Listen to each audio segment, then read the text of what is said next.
Oh, g'day, how are you? Oi, look at this, right? Oi, so, see that? It's disgusting, isn't it? All right, so I got it just before it turned into skin cancer, which is a good thing. So I'm putting this cream on it and stuff so I don't have to get my nose cut off, which is always a good thing. But anyway, all right, okay, so this Friday night, Saturday morning here in Australia, I'm going to do a live show, right? Impromptu. So I'm going to pop on in and do another live show, which I haven't done for like 4 or 5 months or whatever like that.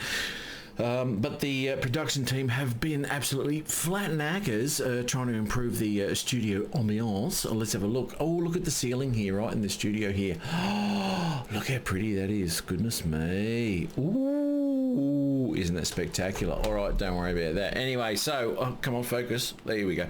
All right, so I'm going to do a live show just to muck around, say g'day to everybody, hopefully get some more people on the panel. It's been quite some time, but it'd be really great to catch everybody again. All right, so hopefully pop on in. As I said, I think 8 p.m. Eastern Standard Time, I think it is in the US, 10 a.m. here in Australia. So pop on in, say g'day. Be great to see everyone again. All right, take care all. I'll catch you later. Bye-bye. How do I turn this off? Here we go. There you go.